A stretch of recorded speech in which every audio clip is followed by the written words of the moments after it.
गौतम बुद्ध और बूढ़ी माँ की कहानी एक प्रेरणादायक है जो जीवन की अस्थिरता और दुखों को समझने के लिए है।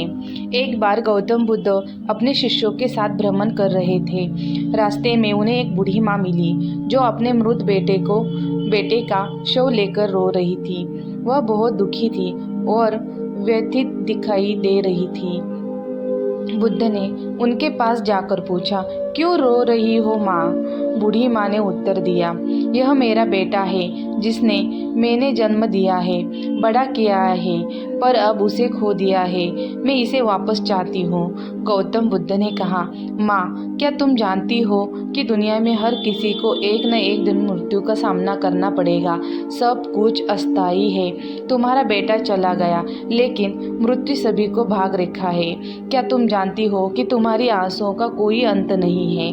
बूढ़ी माँ ने कहा, लेकिन मैं उसे वापस चाहती हूँ, मैं दुख नहीं सह सकती। तब बुद्ध ने उन्हें एक सलाह दी। उन्होंने कहा, तुम्हें सबसे पहले एक मुट्ठी नमकीन, ताज़ा और सबसे अच्छी मेंढक को पास जाकर लाना होगा, लेकिन ध्यान रखो, उसे घर लौटते समय किसी भी घर के पास से मत गुजरना। बूढ़ी माँ ने ऐसा ही किया। जब वह अपने रास्ते में सब घरों को देखती तो उसे याद आता कि उसके बेटे के बिना उसका जीवन अब खाली है। लेकिन जब वह नमकीन लेकर वापस आई तो उसे यह समझ में आया कि वह दुख और हार नहीं मान सकती।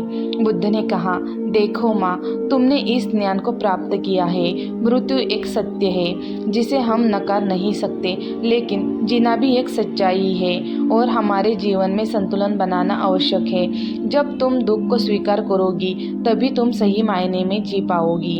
इस कहानी का संदेश यह है कि जीवन में दुख और सुख दोनों ही होते हैं और हमें मृत्यु, अधूरापन और अस्थायित्व को स्वीकार करना चाहिए। यह हमें सिखाता है कि हमें अपने प्रियजनों को खोने के बाद भी जीवन को आगे बढ़ाना चाहिए और अपने अनुभवों को सीखना चाहिए।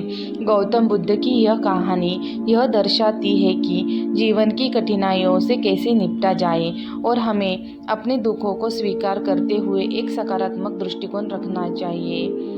नमो बुद्धाय।